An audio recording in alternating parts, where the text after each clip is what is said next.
Hello and welcome to the Achieve Optimum Health Summit, where we explore how we can prevent and reverse chronic illness. I'm Angelina Kardash, your summit host. And today I'm very excited to host Dr. Rob Silverman. He is a chiropractic doctor, clinical nutritionist, and international speaker. He is an author of the magnificent book, #1 Amazon bestseller, Inside Out Health, which provide a great perspective on how to use functional medicine for optimum health. He has an extensive lead of educational accomplishments, including 6 different degrees in clinical nutrition. He is also a founder and a CEO of the Westchester Integrative Health Center, where he maintains a very busy private practice and specializes in treatment of joint pain with innovative non-surgical approaches and functional nutrition. Welcome, Dr. Rob Silverman. Thank you so much for having me, Angelina. I am, without question, excited about being here. I want to share some great key takeaways, and I know you are ready to rock and roll so we can share and make everybody's day a better health day. Absolutely. I know that you take great pride and pleasure in educating audience on wellness and healthy lifestyle. And that's why I'm so excited to get your perspective in preventing and reversing chronic diseases with lifestyle changes. But before we go into that, tell us a little bit about your background and how you got into this field of functional chiropractic, as you call it, and what is the mission of your practice? I got into chiropractic because somebody helped me. I have what they call congenital torticollis. So I've got a little lateral flexion to my head with one side with a contralateral rotation. The medical model really didn't have any options. They wanted to cut my neck, pull on some muscles. The only outcome they guaranteed me was a scar. So I was touched by a chiropractor. The Mark Twain quote comes to mind every time. The 2 most important days of your life are the day you're born and the day you know why. I knew I wanted to help people like he helped me. So I started out with a more traditional chiropractic approach, using my hands more. And there were a lot of cases that were very difficult to get the results that I wanted. And I always knew going through school and my early years in chiropractic that I wanted to fix the body from the inside out. I looked at the body as a whole thing, the body being all interconnected. And one of the things I really needed to do, look past the nervous system, was start looking at all the other systems in the body. And nutrition and biochemistry and functional chiropractic enabled me to train, got a lot of postgraduate degrees, like you alluded to. And I started looking at the body not as symptoms, but as systems, with ultimately trying to get to what we call root cause resolution. So I believe that's where the functional doctor or the functional chiropractor should lie. So now we treat all sorts of assortment of ailments, anywhere from anti-aging and the typical body composition to a lot to the gut to the brain systemologies, which is probably the hottest topic in functional nutrition, functional medicine, personalized lifestyle medicine right now. So I'm a big proponent for anybody listening. You want the doctor not to look and don't ask them to put the Band-Aid on the bullet wound. Ask them to take out the bullet and fix the tissue, and then avoid it. Right. That's a truly amazing personal story. And yeah, so in your practice, you basically bring together mechanical and biochemical methods, right? And you use different innovative tools and approaches along with functional nutrition to help people get better without surgical intervention. That is correct. The way I would describe it is my mechanical origins in chiropractic, looking at joints, looking at how things move, and the biochemical with the nutrition really meet. Because if you have a mechanical injury, you will have a compromise biochemically with inflammatory traits and cytokines and things of that nature. If you have a biochemical problem, you're going to have some joint pain. So a great example is so many people come in with back pain. 8 out of 10 Americans have lower back pain, and we don't have a great outcome or resolve in most instances to avoid and heal back pain. High recurrence rate also. So every time someone comes in, sees chiropractor and says, help my back pain, I'm definitely going to help your back pain, but I may also fix your gut. I may fix the way you move. I may fix the way you eat. I'm going to look at the whole body, once again, from the inside out. I don't want to, again, be that little pit stop. And if I can use that expression again, I don't want to be the Band-Aid on the bullet wound. Right, right. Americans today are facing an epidemic of chronic illness, including arthritis, diabetes, cancer, heart disease. And in fact, chronic illness is now the biggest single driver of medical cost. I was just looking at the report by the Center of Disease Control and Prevention, and they report that chronic diseases are the leading cause of the death and disability in America. So can you talk about our current state of the healthcare system and what is wrong with that? Why we have so many chronically ill people? Well, without question, what you said about the cost to the healthcare system, I think it's 96% or 96 cents on every dollar is spent on chronic disease within a Medicare model, which is 65 and older, which we know isn't old. It's not old. It's not, you know, like when they made Medicare or even before when they did Social Security. I think some of the biggest problems are the consumption of poor food choices. So I tell everybody, I just had 3 allergy tests come back, and everybody was allergic to the same 3 things. I bet you if I asked you, you would guess it. Wheat, dairy, and eggs. Now, and I'm a big believer if you can eat an egg, to go for it. So I recommend to everybody eat more of a gluten-free lifestyle. Gluten means glue. It's really why everything's so chewy and sticky in your mouth when you eat it. It sticks to your intestinal tract, will damage your gut. So let's avoid gluten. In addition to it, gluten is grown in a soil that uses a lot of Roundup. Now, we all heard Roundups in the news right about now. Roundup's got an ingredient called glyphosate. Glyphosate has been called by the World Health Organization a cancer-causing property. Glyphosate matches with a protein in gluten called gliadin, and they match together and they damage your gut by damaging these finger-like projections called microvilli. The best way for me to describe microvilli to everybody out there is it's the roots to bring in the nutrients to the tree. So with that damage, we're not able to absorb nutrients. I also tell many people stop eating processed food. Adhere to what Jack Lalanne, a very famous fitness advocate who actually was a chiropractor, he said, if man makes it, I won't eat it. It's a very simple statement. It never rings truer than right now. In addition, avoid your consumption of sugar or added sugar. The average American consumes 160 pounds of sugar per year. Sugar is a toxin. When sugar was offered to mice versus cocaine, 94% of mice took sugar because it works in the reward center in your brain. Sugar is the most consumed drug in America. So we have a lot of added sugars. We have a lot of hidden sugars in America. Let's cut down the amount of our sugar. If you did those 3 things, you would adhere to what I call my GPS. No gluten, no processed food, no sugar. Then the next step is let's limit the amount of dairy we eat. It's a very high allergen food. So let's limit or really, no dairy at all. Try not to smoke. Smoking decreases age or life expectancy by 13.2 years, and no artificial sweeteners. Artificial sweeteners are more deleterious to your health than sugar. They increase your incidence of stroke and dementia by 2 to 3 times. So I call that my DNA. So use my GPS, take care of your DNA, and let's start. And then B would definitely be the environmental toxins.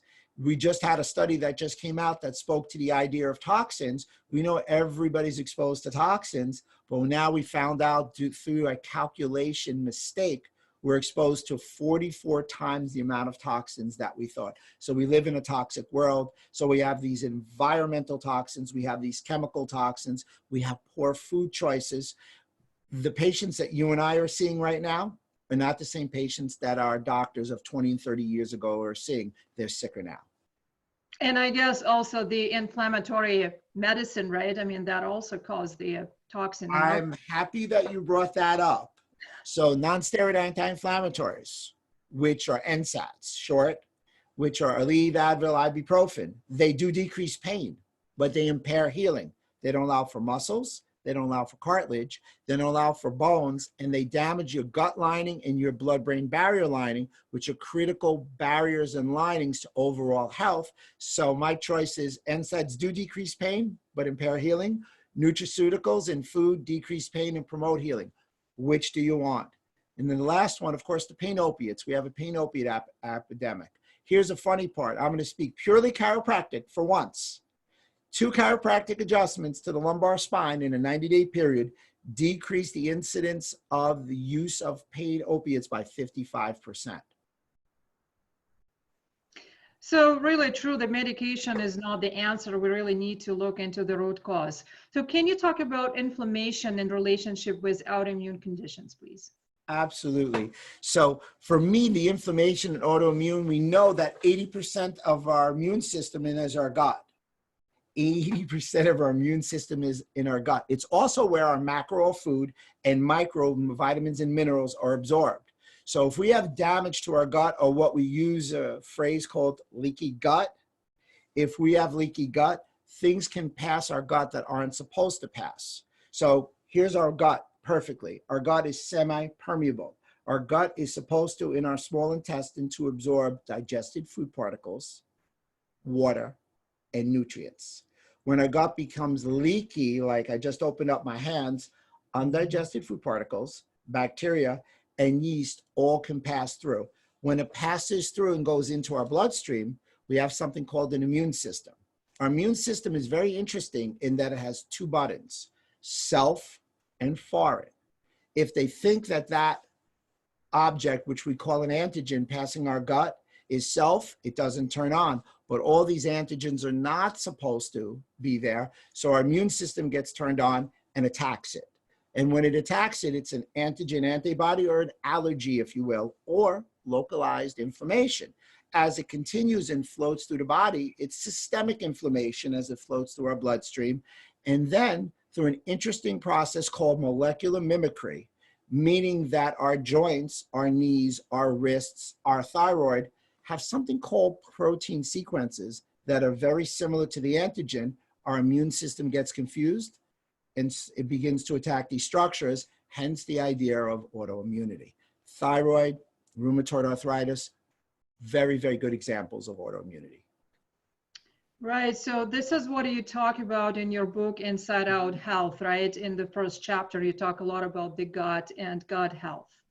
Correct, And absolutely. there is a famous phrase by our ancient Greek father of medicine, right? So what he used to say?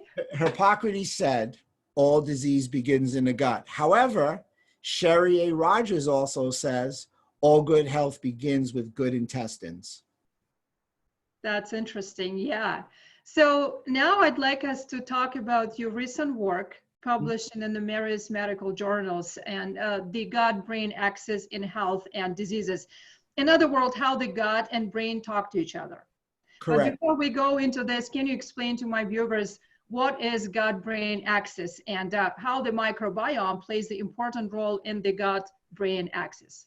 Absolutely. The gut and the brain are a bi-directional communication. So your gut speaks to your brain and brain speaks to your gut. Your gut speaks to your brain within a millisecond. So everybody stop for a second and understand the moment you put that piece of gluten in and it goes through to your digestive tract, it lights your brain up. So the real question is not what things do to your gut, what they do to your brain. So once again, your gut and brain are bidirectional. They communicate with each other. They communicate through a nerve called the vagus nerve, which is cranial nerve number 10. It's a parasympathetic nerve, and that communicates, and that's the main communicator. They also communicate through the bloodstream, and they communicate through hormones. So the microbiome, without question, has been the conversation piece amongst doctors for a while, has really grown to the #1 conversation piece that projected in 2020. Unbelievable. So the microbiome discusses all the different things that are growing on in your gut. Did you know that the bacterial cells in your body outnumber your human cells by 10-1? Did you know that your bacteria versus your human cells, speaking to genes, is 400-1 bacteria to human cells? So the real question when we talk about the microbiome, and we can go to more detail, is you are a superorganism as a human. Who's in charge? Your bacteria over you, or you over your bacteria? Right, right. So how we can keep our microbiome healthy, how we can feed this, good bacteria. So what are the methods of doing that? Well, the good bacteria is something like we call a probiotic. So clearly a good diet. So you want to avoid high sugar diets. You want to avoid trans fats. You want to avoid chemicals. But to feed the good bacteria, and the reason you want to feed the good bacteria is, number one, the biggest issue is an unleveling of good and bad bacteria, which we call dysbiosis. Shocking, 85% of good bacteria or more enables you not to have dysbiosis. But to feed them, they're very transitory. We have to give them prebiotics. A great prebiotic is fermented foods, kombucha, fermented pickles, and the such. So good quality food feeds the probiotics. And I will give your readers something that they're going to hear about in 2020 and beyond. It's the pre that feeds the pro that leaves the postbiotic. And the postbiotic is what's left. It's the end result, which should be these health promoting organisms and short chain fatty acids. So a good diet feeds your probiotics. A lot of people think like yogurt is the answer, but it's not, because it's dairy, it's sugar, and it has a minimum amount of probiotics. So when we normalize our gut bacteria and microbiome, so basically we just need to maintain it with a good prebiotics and, you know, the good diet. Good diet, good prebiotics, possibly a probiotic, absolutely. Try and avoid stress, limit our toxins. Yes, without question. All disease begins in the gut. It was only 2,500 years ago and nothing's changed. That's been one of the greatest quotes ever said by anybody in healthcare. I think that it's great that you just brought up not just the diet, but also the stress factor into that. So it's basically, it's everything, right? Yeah, without question. It's everything that we're talking about. If we want to make the impact on healthcare, we have to change our lifestyle. And people are resistant to change. Just asking them. So if I just said, for instance, just go gluten-free, they think they can't eat anything. They can eat everything they want. They just can't eat things with gluten. So my wife makes bread. Instead of the typical wheat bread, we've got coconut flour, flaxseed flour, almond flour, and it tastes good. Does it hold together? Well, just so you know that it doesn't, but it tastes really good, and you can still make sandwiches and eat out of it. Now, I admit the dairy gets a little sketchy, and I understand, because who doesn't like cheese? It tastes good to me. It tastes good to you. However, there's been an advent of alternative cheeses, these nut cheeses now, and they now start to taste good. So my wife makes cashew nut cheese, if you will, and it's fabulous. So I'll give you an example. Pizza. There probably isn't a worse food to eat than pizza. It's got gluten, it's got dairy, it's high carbohydrate, it uses a crappy oil, they don't even use olive oil. Whereas if you come to my wife's kitchen, Maymay's kitchen, if you will, we use cauliflower crust, and it tastes great. People say, it's not the same thing. You haven't tried it. It tastes great. We use a cashew cheese. We put either a wild salmon, organic eggs on it, grass-fed bison, so we have some protein, and we assort different fermented foods. We put vegetables on it. We have people who are of strong Italian descent coming over and going, wow, this tastes great. What ingredient did you use that was different? So the options are there. The thing that everybody has to understand is healthy food tastes good also. Yeah, I'm going to echo on the, you know, like a great healthy pizza. I'm raw vegan, and I make myself raw vegan pizza also, you know, from the crust.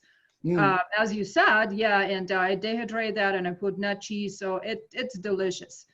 Yeah, so you can find a lot of options for eating, you know, healthy and eating your basically favorite foods, just, you know, in a healthy version of it. Agreed. Yeah, so now I want to kind of, you know, get back to the microbiota gut-brain axis. And can you identify modern lifestyle and environmental triggers that affect the microbiota gut-brain axis? And how does a damaged gut affect the blood-brain barrier? But maybe you can explain to our viewers what is blood-brain barrier first, and what are its main functions? Fabulous. So the gut and the brain, as I said before, are intertwined. So our gut barrier, our small intestine, which is a misnomer, is actually 95% of the length of our intestine. It's 20 to 23 feet. It's a single layer epithelial cell with a diameter of 1 inch. So actually, if you unraveled it or looked at the thickness, it would be like a wet paper towel. Unraveling it for area is almost the size of a basketball court. So it's made up of specific proteins. Your blood-brain barrier, remember your gut and brain and your gut are communicating, is made up of the same epithelial cell proteins and thickness as that gut. Now there's a distinctive difference. Your blood-brain barrier filters blood to your brain. It filters actually 400 miles of arteries daily. However, if you pass your gut, you still have your immune system to come in your gut. I'll do this, your gut. If it passes your blood-brain barrier, your toxins, it attacks your brain. So there's nothing more ruinous to your health than going through your blood-brain barrier, because once it does, it goes into your brain and you have neural autoimmunity. All these neurodegenerative diseases, Alzheimer's, Parkinson's, and the like, all have a gut basis. New study just came out that said that Parkinson's is 50% brain and 50% gut.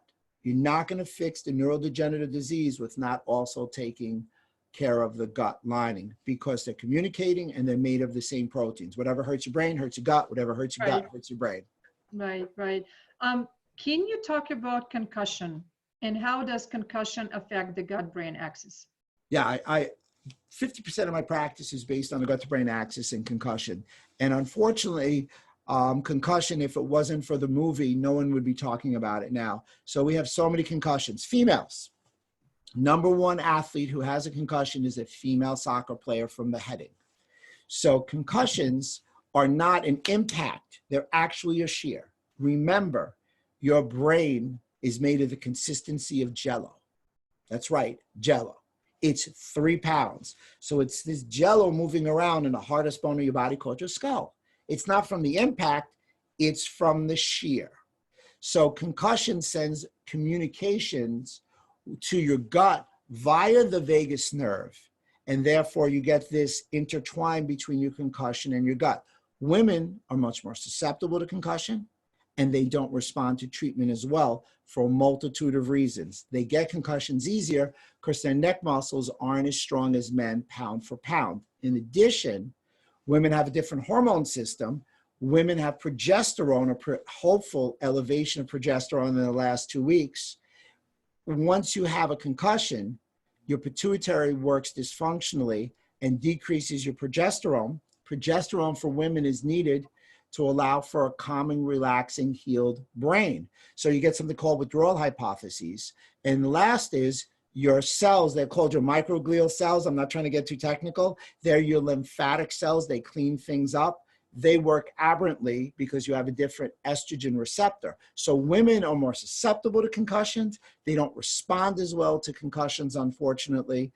And concussions can lead you down a path to increase your incidence of Alzheimer's. They increase your incidence of loss of cognitive effect in intelligence, if you will. And last but not least, if you hit your head, you damage your gut, and because it's bidirectional, it comes back. So once again, brain, gut, gut, brain. So what are your approaches for treating concussion, especially in women, because you said it's very challenging? It is very challenging. So I have a 5-part plan. Very simply, I look at the musculoskeletal system once they have a concussion. In that musculoskeletal system, the literature speaks about the 3 muscles in the occipital ridge called the occipital triangle. The rectus capitis posterior minor is the one that's most implicated. So that would be an area in the neck where we work on, possibly adjust, do a lot of soft tissue. In addition to that, everything's in the eyes. So a great test, you can download it. It's called the Visual Oculomotor Screen. So if you were to download that, you can actually test people for concussion. So we want to get visual stimulation. So eye, head movement, and visual stimulation. We then want to practice their balance because they do have a head injury, and you want to stimulate cerebellum growth. So musculoskeletal, what we call gaze stabilization, cerebellar growth. And I use a lot of low-level laser. Non-thermal laser has shown with the wavelength of 635 to stimulate the healing of axons, to decrease brain edema, to release something called BDNF, brain-derived neurotrophic factors. They allow for brain neurogenesis. That means that nerves in your brain can grow back. So BDNF is a major player. Laser, exercise, specific foods help with BDNF. And in addition to that, I work on stimulating the vagus nerve. And last but not least, I have dietary changes. What I found to work great for concussions or any kind of neurodegenerative disease is the ketogenic diet. So that's one instance where we'd lean towards the keto. I know we did a little conversation before. We would lean towards the ketogenic diet. The ketogenic diet is about 70% fat, 20 to 25% protein, 5% carbohydrates. So I put them on a ketogenic diet. I would give them medium chain triglyceride oil the moment they came in to get them into ketosis. And 5 supplements that I think work fabulously in addition to that are magnesium L-threonate, which has been studied by MIT and published in September of 2016 to help cognitive and learning. It also decreases brain aging by 9 to 14%. Omega-3 fish oils are great to help axons heal. Omega-3 fish oils will also enable you to decrease your incidence of concussion. Pro-resolving mediators, they're a fractionated fish oil that allow for the resolution and the microenvironment resolution of inflammation in your brain. L-glutathione, which is the master antioxidant, like the liposomal version. Glutathione has decreased brain tissue damage by 70%. And last but not least, probably an herb that everybody's heard of, turmeric, because it decreases inflammation, it upregulates antioxidants. If you were to follow that program, you would have a great post-concussion treatment outcome. What would be the alternative to the fish oil supplements if you're on a plant-based diet? If you're on a plant-based diet, you can use the algae and it's quite effective. And fish do eat algae. That's what they sustain themselves on. So it's not a problem if you wanted to have an algae fish oil. You'll still get a high number of the DHA, which is needed. Okay, so you've talked about, musculoskeleton, and I want to elaborate on that and kind of, ask a question. How do you maintain health of your musculoskeleton system? Well, I'm a big believer in flexibility training. So, everybody loves yoga. I don't have a problem with yoga. I think yoga is great. I think especially for the women, more so than the guys, weight resistance. Now, that doesn't mean 700-pound deadlifts. You have body weight. I travel. You can do it in your hotel room. Body weight resistance or more is a great choice. Flexibility training. And of course, meditation and a positive outlook on life is a great thing to coincide with your exercise program. So exercise, take a little time out, unplug, especially from all the blue lights, and eat a good diet, and tomorrow will be a better day. Right, and I guess, since we sit a lot, right? So, we spend, how much, like 80% of our day sitting in front of our computers, right? So I guess that standing desk may be also an answer to the health of your spine. That's right. That's what I have here. I happen to be sitting for the podcast. I usually sit for the podcast and stand for all the other Facebook Lives. Big takeaway there to piggyback on what you said, sitting is the new smoking. I love that. Yeah, yeah. I know that you have a 7R action steps for healing the gut for achieving optimal health. So can you please share with us your action steps? Sure. My 7R action step program, number one is that you want to reset. You want to reset your lifestyle. So you want to pick a good diet, plant-based, ketogenic. We discussed that plant-based is growing in popularity, but without question, the one thing that we want to decrease is the SAD diet, the standard American diet. It's horrific. And again, we really want to individualize the diet for you. So we want to reset that mindset within the reset, start getting you on an exercise program, whether it's 10 minutes or an hour a day. Let's start dedicating some time. So it's a reset. Then we want to remove toxins from your body. So clearly in the diet that we choose, it's going to be a low toxic, more organic, pure, plant-based, etc. type diet. We also want to remove the gut bad bacteria. You could do so by the airway bacteria by taking something called oregano oil. Oregano oil is beautiful to help with that upper respiratory bacteria. Berberine HCl is something I use a lot to decrease the lower bowel dysbiosis train wreck patient. In addition, garlic is a great supplement and garlic is a great food to natural antibiotic. And at this point, if you wanted to do an appropriate detox plan, that would be a great time, because your brain is your number one brain. Your gut is your second brain because it has its own nervous system called the enteric nervous system. And the third brain, which communicates all the time with your gut, is your liver. So a good liver detox would be appropriate at this remove phase. Then you want to replace. You want to replace. Everything always starts with food. And the reason I'm talking about supplements is depleted human cells cannot be repleted quick enough by food alone. So hence we want to supplement specific things to aid to get us to the level of health that we want. So we have a maintenance and a wellness type of program. With that being said, the replace would be digestive stomach enzymes and pancreatic enzymes. Phase number 4 is regenerate, repair, or what I like to call heal and seal the gut lining. In that, we would use a plethora of different nutrients that are pointed at healing the mucosal lining from the inside and creating a microenvironment to allow anti-inflammation. Specifics are okra, nag, omega-3 fish oils work fabulously, glucosamine and the such. In addition to that, alpha lipoic acid. Then, our number 5 would be reinoculate. And that's when we really put a lot of probiotics. The key takeaway to probiotics, the big one that we'll hear about, is the liquid ones are the jam, as they say.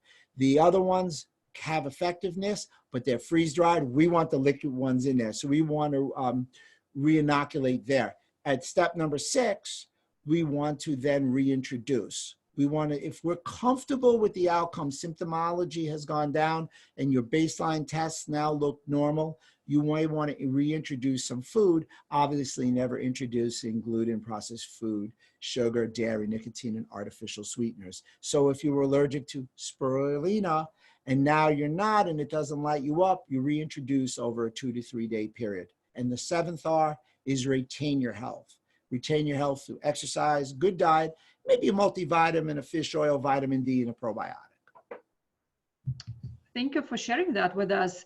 Are there any ways of, perform a baseline testing, like a blood test? And what would you recommend? I mean, can you measure your inflammatory condition? Can you measure anything else that would be helpful in diagnosis of whether you have leaky gut or, the state of your health?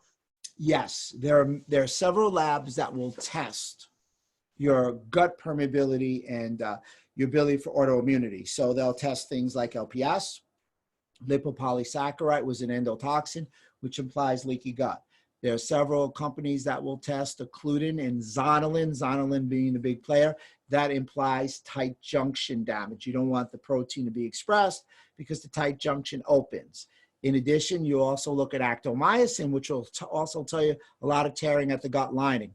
With that, you would want to test immunoglobulins or antibodies like IgG, IgM, and IgA. In addition, you would want to test for food allergies. You would want to see your reactivity to you eat. Again, just saw 3 come in today. And once again, the most common things are dairy, gluten, egg, peanut, corn, and we can provide you with a list of the more common ones that we've seen in the office. So once again, I'm all about barriers. I want my gut barrier to be strong. I want my blood-brain barrier to be strong. If you and I saw a cut, or any of the people listening, on our skin, we would know to put a Band-Aid on it. If it was a pretty substantial cut, we'd stitch it. So why, when we damage our lining of our brain and our gut, are we not putting a Band-Aid or stitching it or healing it? It's just because we don't see it. We take gas and bloating for granted. Gas and bloating implies that you have a digestive problem, and the only reason there's no pain is there's no pain fibers in your intestinal tract. Brain fog, which so many people suffer from, implies that you have something wrong with your gut because of what you ate, and you have a compromised blood-brain barrier. And that brain fog, again, implies specific things. There's no pain because there's no pain receptors in your head. Interesting. Tell us more about your upcoming book that is due to be released in April. I believe 2020, right? Superhighway to Health. Yes. Thank you. Oh my goodness. We were just editing it. Our book is a labor of love. And we want to share a lot of what we just talked about. This is sort of a microcosm of what we're going to do. And the name of the book is The Superhighway to Health, the 7 Steps to Optimize the Gut-Brain Connection. So it should be out in 2020. We're going to talk about the microbiome. We're going to talk about the vagus nerve. We're going to go into detail on the 7 steps. We have a laser chapter. We have a concussion chapter. We have a recipe chapter. We promise everybody 50 recipes because we all know, can I have a recipe? Can I have a list of food? Plant-based recipes, can we have a plant-based menu? Because people need a starting point and they don't know where to go. Use the book, Dr. Rob Silverman on Facebook. We share a ton of different things. We're happy. I know you're a source of health information and recipes. So that's my little soapbox pitch for the book. Well, thank you. That's fascinating. We will be waiting for your book. Well, thank you, Dr. Rob, for being with us today. And I'd like to encourage our viewers to take the time and check your website, drrobertsilverman.com. Also, for those who watch us today on this summit, Dr. Silverman offers a 15 minutes complimentary phone consultation to help assess the integrity of your gut-brain axis for optimum health. Take control of your health and stay healthy always. I'm your host, Angelina Kardash, and thank you for watching us today.